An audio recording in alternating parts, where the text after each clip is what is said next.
आज, कल और हमेशा पेटीएम क्यूआर और साउंड बॉक्स काम करते रहेंगे। 19 फरवरी को लगभग सभी बिजनेस पेपर्स के फ्रंट पेज पर इसी वादे का विज्ञापन नजर आया। इन एड्स में एक खास शब्द और दिखा, वो भी 2 बार, रूमर यानी अफवाह। ऐसा इसलिए क्योंकि जब ब्रांड और साख को जोर का झटका लगता है तो बाजार में अफवाहों की आंधी चलने लगती है।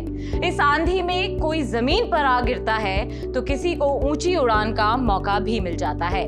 पेटीएम के कॉम्पिटिटर्स उसके यूजर बेस में सेंध लगाने के इरादे से लाखों दुकानदारों और कारोबारियों तक पहुंच रहे हैं। ग्राउंड पर पेटीएम अपने एजेंट्स और ऐसे विज्ञापनों के जरिए कंपटीशन को काउंटर करने की कोशिश में है। साथ ही वो यूजर्स को भरोसा दिलाना चाहता है कि सब ठीक है और ठीक रहेगा। लेकिन क्या वाकई बुरी खबरों का दौर खत्म हो गया है? क्या अभी ये मान लेना ठीक होगा कि पेटीएम पर छाए संकट के काले बादल छट गए हैं? चलिए समझते हैं। 31 जनवरी के बाद से पेटीएम के शेयरों की पिटाई का जो सिलसिला शुरू हुआ, उसने भाव को करीब 57% तक नीचे धकेल दिया। एक के बाद एक बुरी खबरों ने कंपनी की नैया डुबोने में कोई कसर नहीं छोड़ी। लेकिन 16 और 19 फरवरी को लगातार 2 दिन पेटीएम के शेयरों में 5% का अपर सर्किट लगा और भाव 358 पर पहुंच गया। कंपनी के शेयर को ब्रोकरेज फर्म बर्नस्टीन का भी सहारा मिला। बर्नस्टीन ने अपनी रिपोर्ट में पेटीएम को 600 रुपए के टारगेट के साथ आउट परफॉर्म की रेटिंग दी। फर्म का मानना है कि आरबीआई का एक्शन पेटीएम पेमेंट्स बैंक तक सीमित है और पेटीएम के दूसरे कामकाज पर इसका ज्यादा असर नहीं होगा। आरबीआई ने 16 फरवरी को 30 सवालों का एफएक्यू जारी किया है। बर्नस्टीन की ब्रोकरेज रिपोर्ट हो या कंपनी का फुल पेज एड, दोनों में ही दिखता है कि कई मुद्दों पर बैंकिंग रेगुलेटर से क्लैरिटी मिलने के बाद अब फ्रंट फुट पर खेला जा सकता है। 16 फरवरी को ही कंपनी ने एक और अहम ऐलान किया। पेटीएम ने एक्सिस बैंक में नोडल अकाउंट खोल दिया है, यानी सारे पेमेंट्स इसी अकाउंट से रूट होंगे। फेमा रेगुलेशंस पर ईडी की क्लीन चिट भी पेटीएम के गले में पड़े फंदे को कुछ ढीला करती है।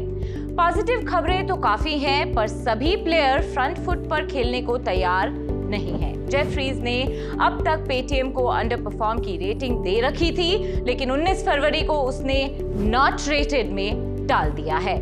जेफरीज का मानना है कि कंपनी पर डायरेक्ट और इनडायरेक्ट इंपैक्ट को देखते हुए FY25 के रेवेन्यू में 28% की गिरावट आ सकती है। सिटी ने भी सेल की रिकमेंडेशन बरकरार रखी है। सिटी को लगता है कि इस पूरे बवाल का असर ऐप ट्रैफिक और यूजर्स पर पड़ेगा ही पड़ेगा।